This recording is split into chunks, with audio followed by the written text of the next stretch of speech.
Hello, welcome. Good evening, everyone.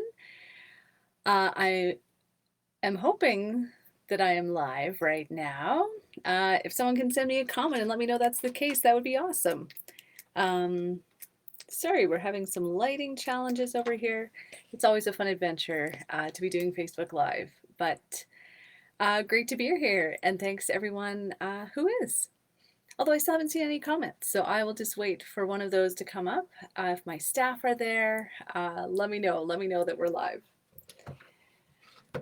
Um, yeah, I'm pleased to be meeting with you tonight. Lots has been happening in the ward, around the city, so lots to catch up on since our last community conversation. But I'm just going to pause to make sure that. Oh, hi, Sarah. Okay, we are in business, I guess. Thanks, Sarah. Good to know. Good to know that you're there. And I hope everyone. Yeah, I'm not too dark. My ring light has just kicked the bucket, I think. Um, yeah, thanks so much. So, for those of you that have been here before, I usually just start with a quick recap, just in terms of what's been happening um, since the last time that we did a community conversation. So, I'm going to pull up um, a list of all the exciting things that have been happening since our last community conversation. If you will bear with me, I should explain for context. My evenings are always a little bit uh, of a gong show. I have a 2.5-year-old, and bedtimes are always exciting times. And I ended up being pulled into bath time tonight, so that added to the fun. Let me just see if I can find my notes. There we go. Holy smokes. So I will go through my list of all the updates that have been happening. And you can do it as I'm speaking or when I'm finished. Feel free to put any questions that you have into the chat and happy to respond to those. Um, but yeah, holy smokes, there has been a lot going on. Um, we continue to face a number of safety challenges in our community. So safety is absolutely number one priority for me right now. Some things that have been happening recently, we've expanded the existing community outreach and transit teams, multidisciplinary community teams, just to expand some of the safety on transit in the LRT and our transit stations. We also approved additional funding for new Healthy Streets Operation Centers. So that's a joint dispatch model with Edmonton Police Service, with our city peace officers, and also the Bent Arrow Traditional Healing Society and the Homeward Trust as well. So a four-part governance model, really looking to provide, um, support and enforcement in hotspot areas. I've been definitely noticing a difference. First of all, in our transit, it's been such a huge change. I'm so excited. I'm hearing that we are starting to bump up against like 100% return to pre-pandemic levels for ridership on ETS. So that is phenomenal news. On a regular basis, we're above 80%. So an A already, and we're getting to that A plus range. So it's fantastic news. A huge credit to ETS staff, to all the operators, to all the security folks that are helping in stations as well, to our COT teams. It's really outstanding. All of our maintenance crews as well, keeping things looking clean and welcoming on transit. So great news there. But as I say, I'm feeling a difference in downtown. I know that there's still many challenges. But something that's been coming up for me lately too is while we're sort of seeing more stabilization in Chinatown and the downtown, some of the surrounding communities are really starting to be hard hit. So Kingsway, Central McDougall, we're starting to see a bit of a ripple effect. So certainly not out of the woods yet, and I think it really speaks to some of the bigger strategic solutions that we need to be coming up with. Hi, Richard. Good evening. Um, we met. The mayor's office organized a really great outreach today at the convention center with about 60 downtown core community members, other members of the community as well, just to provide an update from the city manager and from the mayor in terms of the work that's being done on safety in our downtown. We are, again, everyone has a part to play. The city is stepping up, doing that work that we need to do. We're also really looking for our partners at the province to step in as well. So If you feel like doing some advocacy for Edmonton, for the heart of our city, please reach out to my team. We have some information that you can use as a basis of advocacy for some of the provincial ministers, and we'd be happy to share that information with you and who to contact. We're feeling hopeful that we can get that support and partnership, especially as we head into the winter season, and those shelter needs are going to increase as well for housing, and to make sure that we're really effectively addressing the mental health crisis as well. The other pieces that have been coming up, so more localized, so more in the Macaulay area, but we do have the relocation of the Boyle Street Community Services. So they're currently in an older building that has a number of significant challenges just north of 104th Avenue, and they're planning a move to 107th Avenue, so a couple blocks away, still along 101st Street.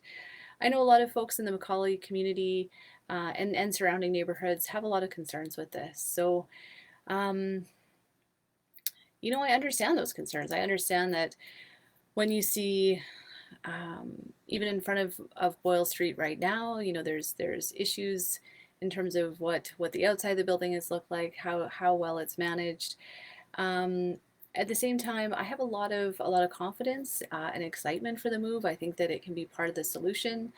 There'll be 150 new staff not new staff members, but consolidated Boyle Street Services staff members on site there. It's not any new additional program space, but it's program space that's well designed to meet the needs of the folks that they're serving. I do think, though, that some of the concerns around, what that means for visibility in the area, I really want to see a robust good neighbor agreement in place, and I want the city to be part of that, to be part of making sure that operations are happening in a way that is positive and supportive for the community, and it's not always on the community to be logging complaints or concerns. Oh, hi, Greg. It's so funny. We were just talking about that today, about whether we could do Zoom and have people talk. And if you've done it with Andrew, then I guess that is doable, but something we'll look in for next time. As you may have tell by the late start, I'm still working through the technical pieces, but for tonight we'll just be comments.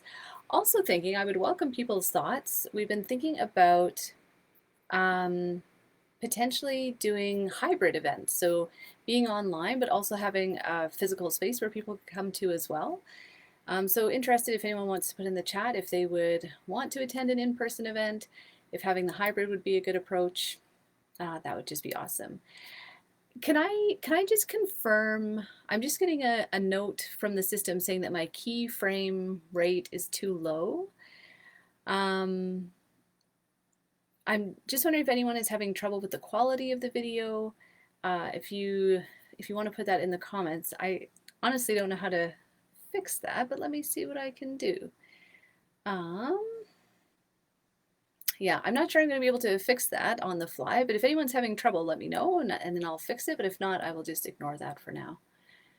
Oh, great. Thanks, Cody. I appreciate that. My office has been getting some emails about the Latta Bridge closure, so that's the Jasper Ave Bridge as you're sort of traveling east along Jasper Ave past downtown. So they are replacing the bridge there. We'll continue to find out details, but yeah, that bridge is going to be fully closed for a number of months, but we'll be sure to follow up around the traffic and safety concerns that we're hearing about.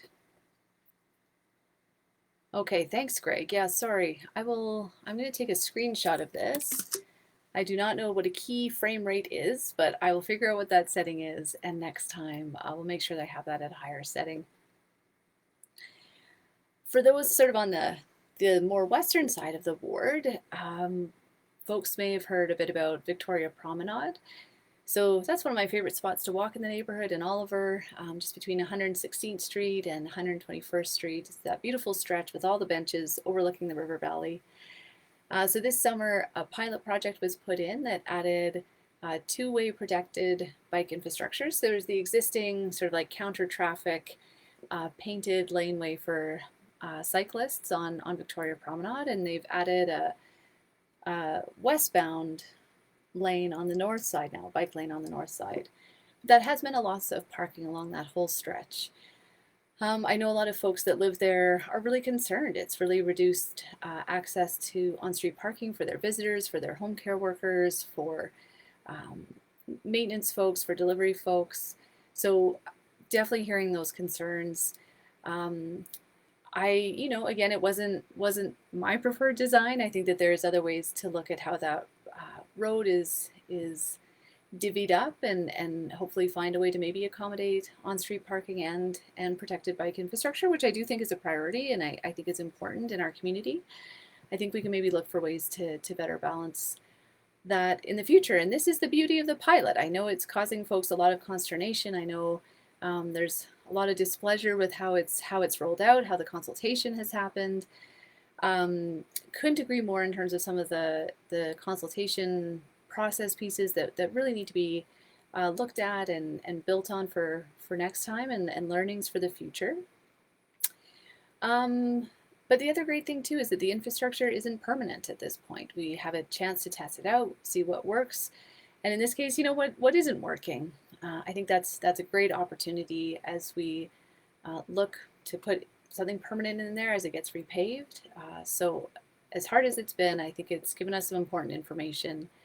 I encourage everyone to sign up on Engaged Edmonton to provide your feedback on the Victoria Promenade. And if it's a bit too much of a hassle, I know there's a bit of a registration process. Please also feel free to just email my office directly, and we're very happy to pass your feedback on to the team who is compiling and reviewing every single comment you send. I was actually walking by last night and I've noticed that some of the potholes have been patched up. So that's good to see. I think that's city staff being responsive to some of the concerns that they're hearing. So pleased to see that. But more to come on that. Appreciate everyone that's reached out, taking the time to do that. Oh man, there has been so much going on. Maybe I'll just, yeah, I've been talking for a fair bit. Oh, thanks, Greg. Oh, sorry, here we go. We've got lots of comments. I just missed those. So Cody, yeah, the Victoria Promenade is a huge disappointment. The bike lanes are rarely used, so how is the one-year trial being measured? So I should clarify, I don't know that there is a specific time for it. I hadn't understood that it was going to be a full year pilot. So that's definitely something that I know a lot of community members are looking for clarity on. So this could be my misunderstanding, but I'll be sure that we get some clear information about how long the pilot was intended to run. For me, if I was evaluating the installation, I'd be looking at not only traffic volumes, bike and pedestrian use volumes, also looking at traffic incidents, so if there have been near misses or speeding being an issue in the area, and I think looking for user feedback as well. Again, I know there's a lot of concern with how it was rolled out and that there was just sort of little QR codes on lampposts, and most people didn't notice them or didn't scan it, so weren't able to take part in the survey. So I'm really looking for a much more robust outreach. I believe there's going to be surveys sent out, or at least information about surveys sent out to adjacent property owners. I also hope that users of this space have a chance to have intercept surveys, so people going out and talking to them, or handouts where they can have survey link information. Because I think that that's always an important balance that we need to have. Is I know residents who live right along the promenade are experiencing some of those impacts very directly in front of their homes. It's always important, I think, that we remember too that it's a citywide asset, and need to understand what the experience is for all users of the space, including residents and including others who may be passing through or visiting from other areas. Yeah, to Cody, in terms of the 102nd of bike lane, only one block north. I mean, not to be pedantic, it's a bit of 2 blocks. I totally take your point. When I'm coming, so I live closer to the high level bridge. So when I'm biking from where I am to, let's say, Westmount, like that is the route I take. That's the most direct route for me. I think coming from downtown, again, we've got the 100th Avenue bike lanes. that stop very abruptly just west of 109th. So again, I think that's this idea that 100th Ave is also a connector as well. This all come, this is really put into our bike plan in terms of where those key routes are, where the high demands are. So I believe that's what informed the need for it there. But appreciate your point. Like I think we are, a while ago we didn't have any bike lanes at all, and now we're just really building out that grid in the same way that we have a street grid. Just making sure that we have an equally connected and accessible and dense bicycle network as well. Greg, okay. Oh, interesting. So Greg mentioned that the trail between Kinsman and Emily Murphy Park is now asphalt, which is quite disappointing. I remember it used to be a dirt path, and I actually always found that really hard, to be honest. I'm actually sort of happy to hear that it's been turned into asphalt, just because it would be really inaccessible.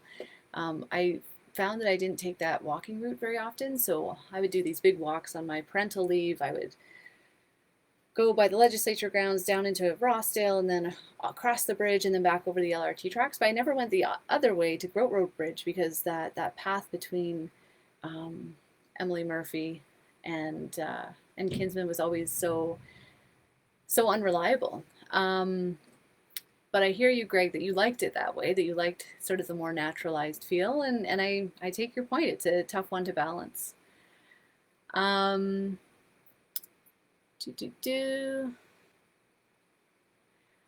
So yeah, comment around our football team, our CFL team. So yeah, I'm a huge fan of, of the team, but also of the name change. I think it's a great way to reflect our values of reconciliation and to invite more people into the conversation. I don't think we necessarily lose things by changing and adapting. Sorry, I'm like, my Edmonton Elks shirt is right over there. I won't. But yeah, I think the new logo is really fresh. It's something that I identify with more, but I know that it's not something that everyone loves. But appreciate the comment. Sorry, Greg, I just lost your comments here. And then 3. The apology for Pekawewin. Yeah, I understand that had a lot of impacts for local communities. Absolutely. There was a lot happening at that time, just in terms of responses and scrambling in the pandemic. But I know that for local residents, that the camp, had some impacts, especially towards the end. As I understand, there were more issues with folks having property damage, having theft from their backyards, vehicles like that. So I hear you, and thanks for that, Greg. Okay, Sarah. Yes, I actually have an email that is drafted to you in my email account, so I apologize I didn't get that sent to you before tonight. But yeah, I did have a chance to follow up with the team. I know your concerns were around 93rd Street. And sort of not worrying that the traffic calming measures on 92nd Street would sort of increase the flow on your street. And so what I heard from the team was just in terms of their expectations and their modeling, because 93rd Street is ultimately sort of a T intersection, it's not a direct route through to 111th Avenue, they felt that risk was minimized. So in terms of some of that permanent infrastructure working into the design, they have they feel that the technical analysis is there to leave as is, but I absolutely recognize the concerns that you have there. And I think one of the most challenging things with traffic and transportation is being able to predict what the future will be. And I think sometimes we can overestimate and build things for eventualities that don't actually materialize. And then there's also the other risk that we don't do enough. And the value that I see is that if we are sort of on that side, if we're on the, oh, we haven't quite done enough, there is this issue with people going up 93rd Street. There are a lot of interventions that we can do at that point to help limit it. So I can certainly follow up with you with a bit more detail about what the team could see happening there over time as we monitor and see how things play out. But yeah, appreciate the conversation earlier and the follow-up email, and I apologize that I haven't sent that email yet, but thank you for reaching out. Oh, Richard, thank you. Never enough bike lanes in his opinion. Yes, and every street should be a bike lane. Yeah, I mean, I think we'll maybe get there one day, but for right now, I'll say I'm, really want to uphold our bike plan, our city's bike plan. I encourage you all to take a look. I think it's really, really well laid out, and it talks about how we implement that vision. There's a whole grid and network in terms of where the routes are, where the priorities are. And yeah, I think when we take the time, bike plan was developed with a ton of community input, a ton of technical analysis. When we do that work, I think, yeah, it's important to bring it to life and make sure that that we see that on our city streets. Well, interesting comment. Oh, sorry, William.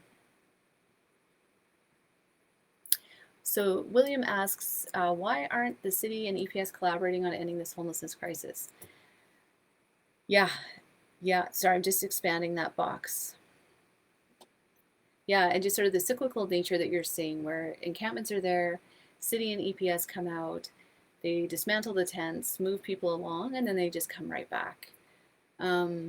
Yeah, I mean, I couldn't agree more about that being the current case and that it's coming with a huge cost. Both, a financial one in terms of the city services, the EPS services that are being devoted there, for the businesses surrounding residents, and then also for the folks staying in the encampments. For me, the only effective solution we can have to encampments is more housing, is more permanent supportive housing that folks need to be able to transition out of homelessness. And there are some really positive things that are happening with the help of the federal government, with the Rapid Housing Initiative. The city's been able to develop close to 500 new units of what is meant to be permanent supportive housing. So that's, again, not just sort of a roof overhead, it's a really intentional building that has supports, health supports, cultural supports, housing supports to keep people successfully housed. So that's great news, and it's great that we have these 500 new units, and it's really targeted for folks who have experienced homelessness, completely unsheltered homelessness in our community. A challenge that we're facing right now is that we requested funding from the province, I think about $9 million for the operating of that, because as you can imagine with all those supports, it can become quite expensive. Whoa, sorry, is that thunder? Is there a storm right now? I'm like in a windowless room, but I think I just heard a very loud thunder. Yeah, so unfortunately that funding hasn't come through. Homeward Trust is looking, and sorry, Homeward Trust is sort of one of the main agencies in the city for managing housing, is looking to move some funding around to be able to allow those to be permanent supportive housing. Yeah, it's something that's weighing on me, to be honest, because what I worry about is we're going to have these 5 new units come online. They're going to be built and ready, and we won't be able to move the people in the highest need into those homes. But regardless, it will be 500 new homes for folks in our community that need the most, and that can only be a good thing. So, sorry, the comments bounce around quite a bit, but William, yeah, in terms of some of the strategies that we're undertaking, so we have City Council has increased the budget for both outreach work with folks living in encampments. So that's outreach workers who can build relationships, help connect people to services, to housing when it's available, so that when encampments, so that basically they have an option to move out of the encampment into housing. We've also increased budgets for cleanup. So when folks have stayed in an encampment and they've moved on and there's potentially debris and things left behind. So I think that's those are some positive things that mitigate some of the impacts, but I totally take your point. I find it very frustrating. I think this is not a good use of our resources. It's not a great outcome for our community at all. Um, but I do, really appreciate the work of all the city staff who are doing the cleanups, doing what they can. Oh, I should say too, like the approach that's being taken with encampments is really focusing on risks as well. So prioritizing encampments that maybe pose particular fire risks for both the inhabitants there, residential and commercial properties adjacent to that. So again, our Edmonton Fire Rescue Service is working on that as well. But really take your point, William. That's not a solution, and we actually need to do a lot more there. Thank you.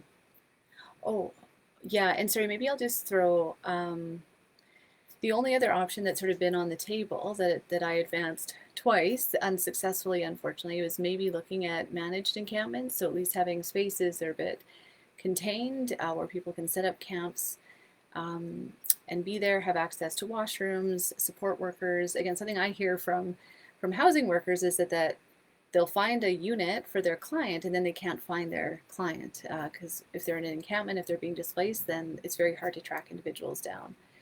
Managed encampments is something that other municipalities have done. So our neighbors in Wetaskiwin ran a few last summer that for them were successful. They helped manage some of the issues. But there's a wide variety of complexities and concerns with that, and high costs as well. So high costs for a solution that isn't ideal either. So thank you again though for flagging that.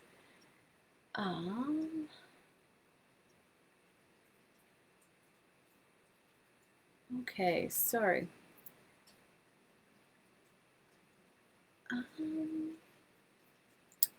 I apologize. Oh, thanks, Sarah. Thank you very much. Oh, bye. Have a good evening. Sorry, I'm probably a bit late on that. So, William, so housing isn't the issue. Some of the people are conditioned to their lives on the street. They don't want to leave the street. Yeah, I mean, I think you're right there. I personally think that folks need to have the right alternatives provided to them.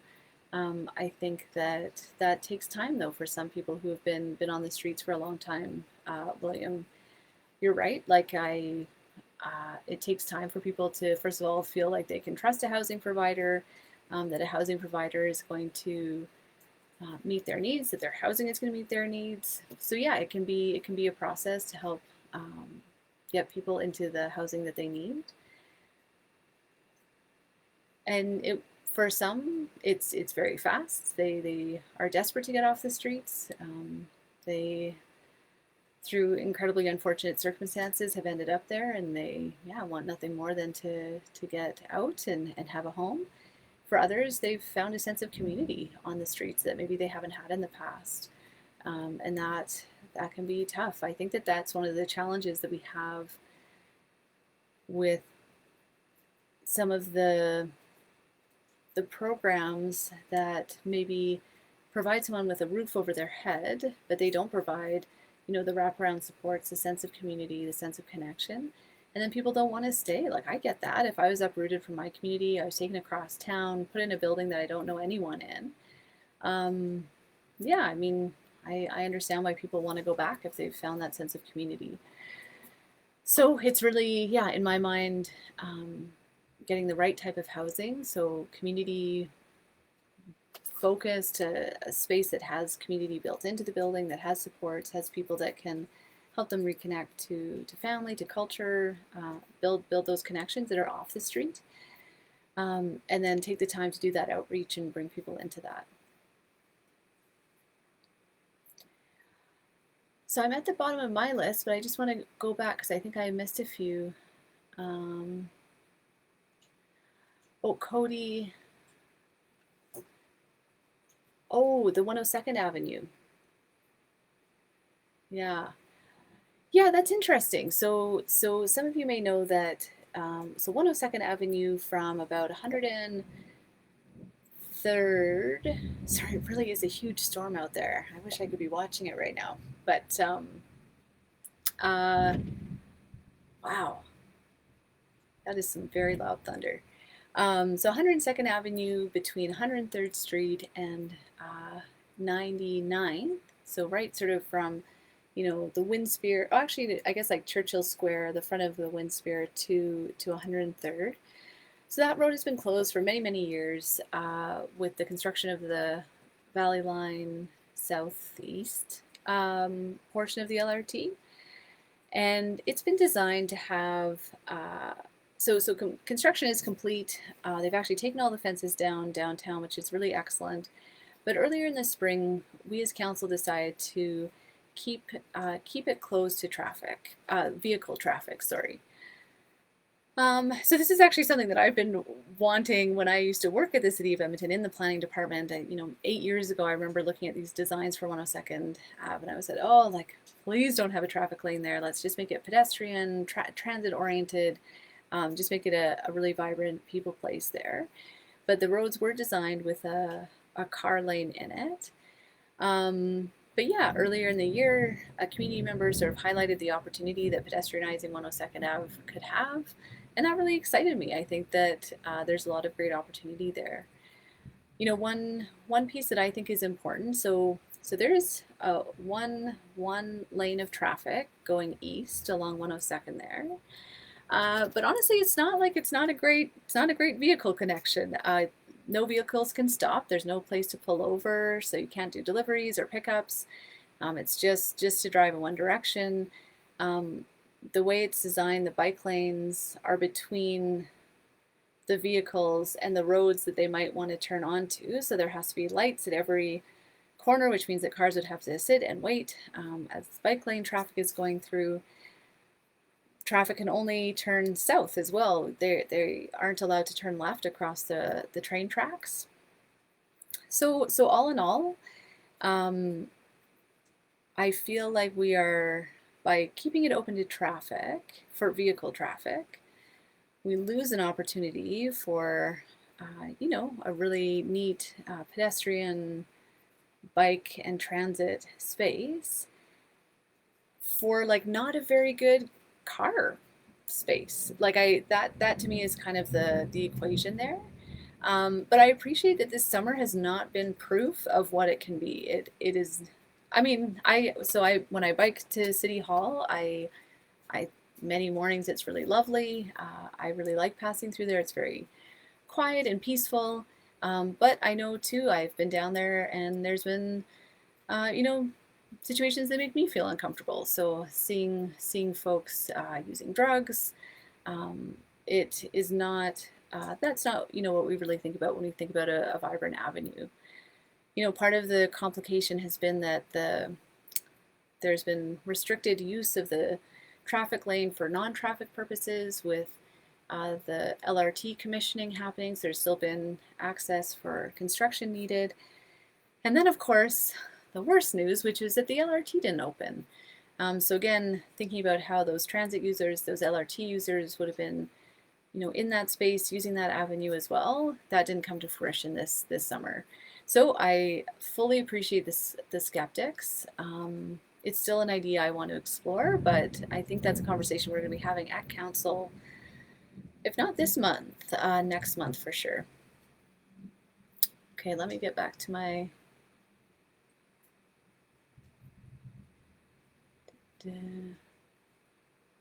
Oh, bye, Greg. Thanks for the suggestion. Yeah, we're going to look for ways to make that happen. Oh, so is Cody. Yeah, you're seeing the storm.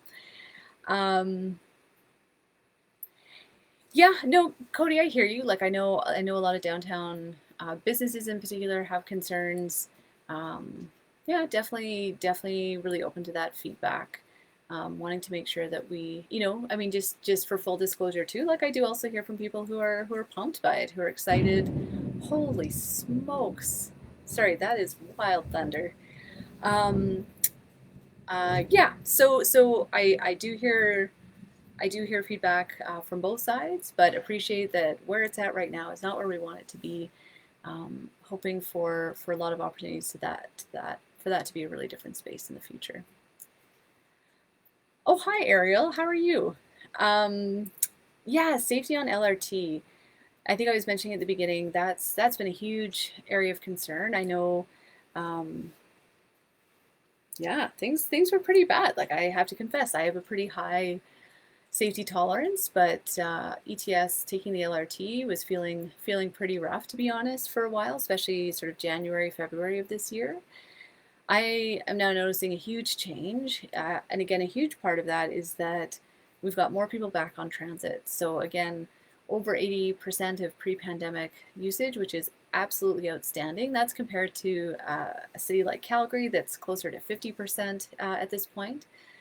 So huge credit to the ETS staff for bringing people back. And again, yeah, I think a lot of that is, it's a bit of a self-fulfilling prophecy. The safer people feel, the more people come back, and the more people that come back, the safer it is. So it's a really virtuous cycle there, which is great.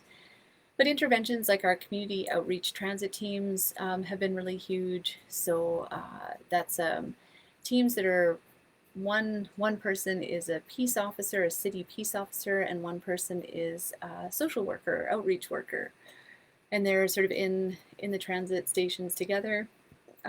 EPS is also part of enforcing the truly criminal activity that may have been happening in the transit stations.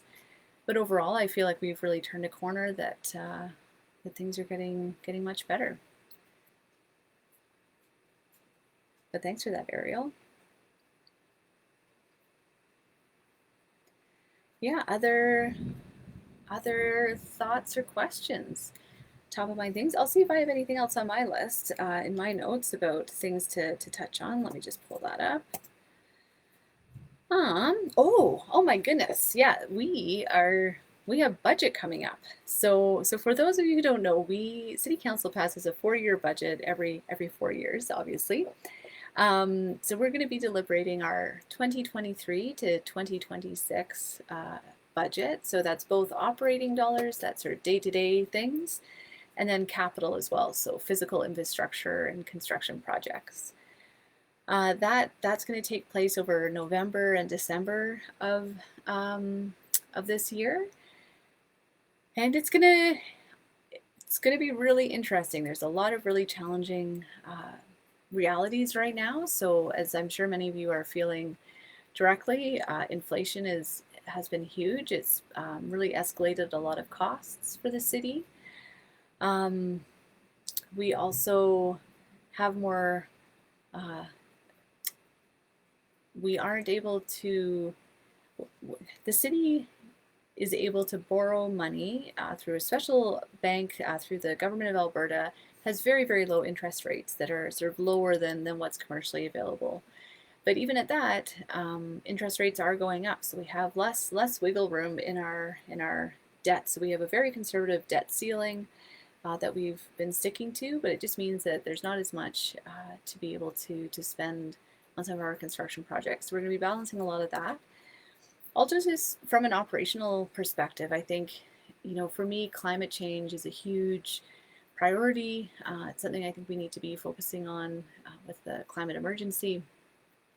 And we have to have a budget that reflects that. So it's challenging because I want to see new spending on climate change initiatives.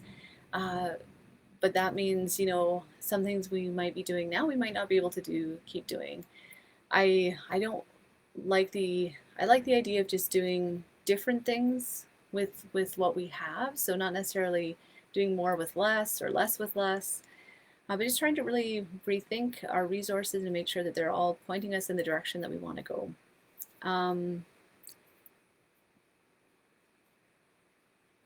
Oh, great question about, hi Laura. The Save Edmonton Hangars 14 Facebook group. What's funny, Lee, I hope I'm pronouncing that correct.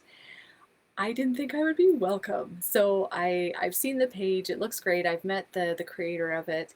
He reached out by email, and I also had a chance to meet him this weekend at the Aviation Museum's Open Cockpit Day, which I hope some of you were able to check out. I think they sold at least 500 tickets ahead of time. It was really busy when I was there. But Yeah, no, certainly hear all the concerns. I love that that group has come together to sort of talk about the importance that the museum has in the community. I'm really hopeful. Again, my absolute intent is to keep the museum uh, in Hangar 14. I think it's a great home for it. The motion I made around looking for, so sorry for context for folks that maybe haven't been following it. Hangar 14 is just on, if you're driving up Kingsway Avenue, it's the one with the big yellow floater plane and I always think it looked like a spaceship, but a jet. And that's a historic hangar from, oh, now I'm testing myself, but the Second World War is the best of my memory. Um, and inside of it is an aviation museum, and there's an incredible link between Edmonton and the history of aviation. I never realized how intertwined they were and how much of a role aviation played in our city. So challenge, so the city owns the hangar and the aviation museum leases it. And we recently had a report that it was going to be $41 million to sort of bring that building up to snuff. And as I mentioned earlier, our budgets are so constrained right now. I didn't feel confident that a majority of my colleagues would support that level of investment in the building. And even looking at cutting it lots of different ways and doing certain upgrades now and waiting on other upgrades, it is still a very, very big price tag. So I made a motion that, so city staff were recommending that we just sell it, that we sell the hangar and have someone comes develop it, and we would help the museum move out more or less. That's not something I was very comfortable with. I really want to see the museum stay there. I think it's a great space and location for them, a historic location for them. And so I made a motion that uh, before staff can just sell the building, they need to spend 2 years actually trying to find someone to buy the building who will keep the museum in place. So to make partnerships and make it viable in the long run, who can make that investment in the physical facility, keep the museum there, and really revitalize that building. So it's definitely a long road. It's not going to be an easy one, but I think that this was the best way to provide some certainty. I know 2 years doesn't seem like a very long stretch, but again, that's not the firmest of deadlines, and I just felt that that would be safer than taking it to our capital budget happening in the next few months, where I think it would be unlikely that it would have been a successful contender for some of our limited dollars. But I appreciate the love that the community has for that museum. I think it's a great gem in our ward and in our city. So appreciate the advocacy. Well, thanks, Robbie. You're going to try to get that report. Cynthia. So please comment on crime issues in the city. Yeah. Oops, sorry. I'm just jumping around there. Oh, thanks, Cynthia. I appreciate your comment. And I apologize that I didn't sort of make any acknowledgments for some of the victims of crime that have happened recently. I'll definitely take that away, and I think that's a really fair point. I think acknowledging when the community is suffering and struggling is an important part. I try to focus my posts on the really positive things that are happening in the community and the ways that communities are coming together to support each other and celebrate the great things.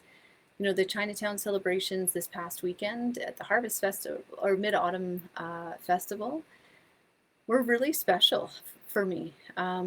They really exemplified the resilience of a community coming together after such significant tragedy. So that's sort of where I focus, but I do appreciate your comment that commenting on the things that aren't great is important too. So thank you for that.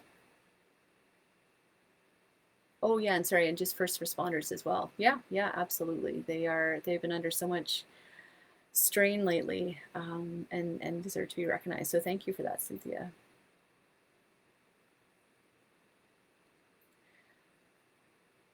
Great. Well, oh, there we go.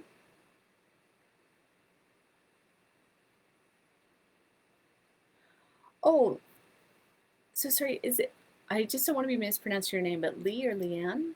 Um, yeah, so those numbers were in the executive committee report, and I apologize that I don't know the exact date, but they are posted publicly. So Robbie from my team can email those to you. It would just take me a few minutes to pull it up. Sorry, but oh, there we go. Thank you. Um, Thanks, Robbie. So if you follow that link, that will take you to the reports, and that will have that information in there for you. Thanks, Ariel. You're very kind. Great. Well, I don't. Oh, sorry. I was just checking the time. This has really flown by. I'm just gonna check my notes to see if there's anything else that I wanted to flag. Oh yeah. So something that's happening right now is some public consultation on our district plans. So you may have all heard me talking about city plans. So that's our high level document, planning document. And now it's sort of moving into district plans. So there are 13 districts, I believe, in the city. O'Damon is covered by 2 different districts. And city staff are out right now.